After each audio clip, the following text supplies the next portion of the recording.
When we picture the US Constitution, it's easy to think of this old document from the 1700s, right? Parchment, powdered wigs, the whole deal.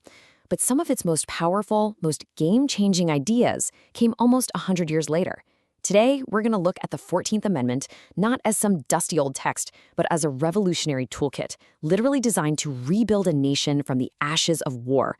So let's open up the box and see what tools we were given. Just try to imagine the scale of the problem in 1866. The Civil War is over, but the country is absolutely shattered. You have millions of formerly enslaved people who are now free. But what does that even mean? What are their rights? How do you bring states that just committed treason back into the fold?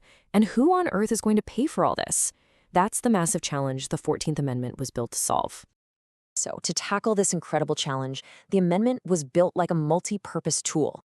We're going to walk through each of its 5 key sections and see exactly how it redefined what it means to be a citizen, how it rebuilt the government, settled the war's finances, and maybe most importantly, gave itself the power to make it all stick. Now, it doesn't have a formal preamble like the original Constitution, but the spirit of the 14th Amendment is so transformative that a lot of historians call it America's second founding.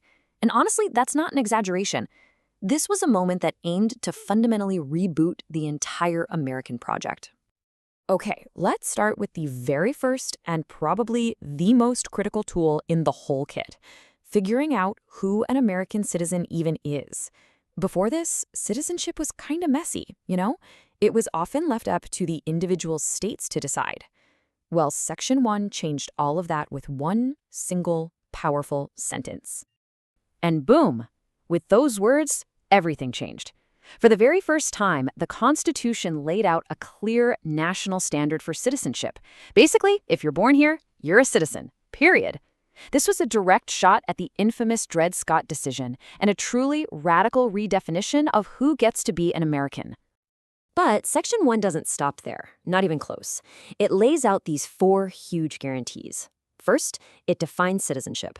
Then, it says states can't just take away the rights, the privileges or immunities of being a U.S. citizen.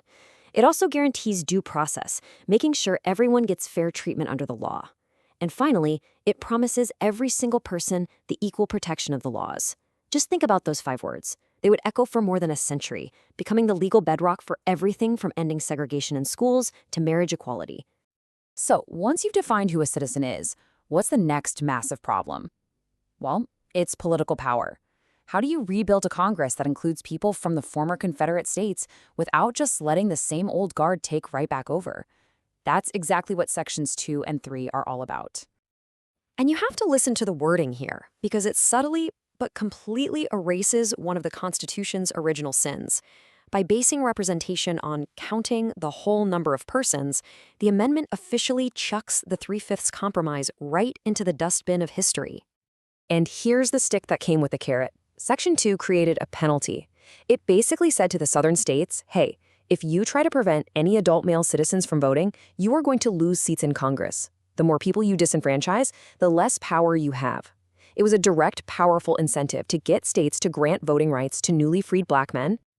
But just fixing representation wasn't enough. There was another really immediate problem, which brings us to Section 3.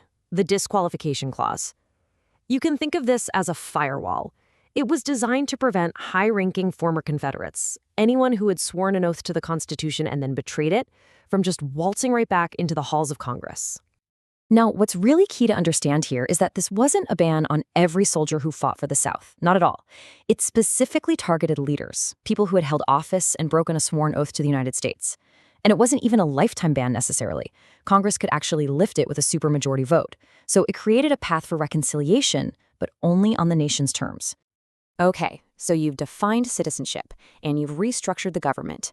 What about the money?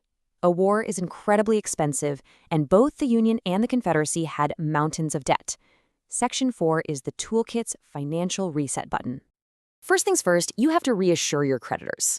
This clause was a rock-solid promise that all the money the United States borrowed to win the war, including things like pensions and bounties for soldiers, would absolutely be paid back. This was crucial for stabilizing the U.S. economy and its reputation around the world. And then you get the other side of the coin.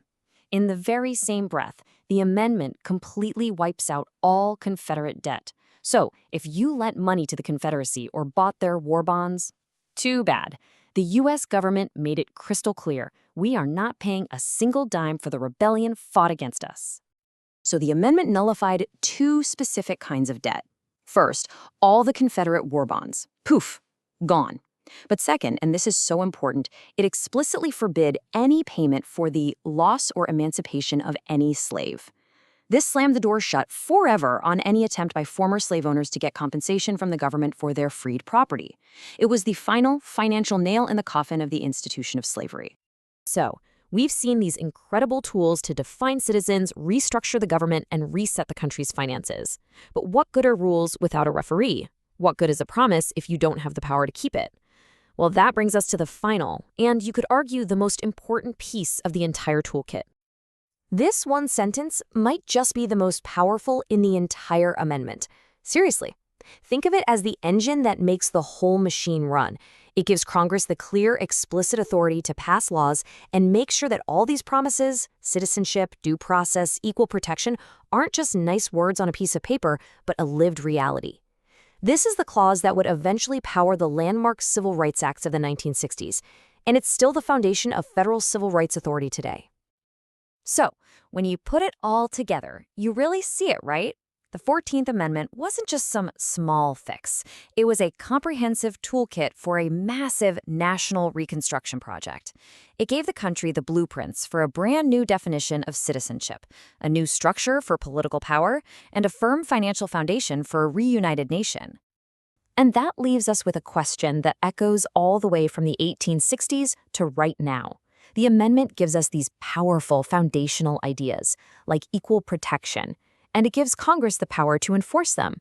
But what that protection actually looks like in practice, and how far that power extends, well, that remains one of the most vital and continuous debates in American life.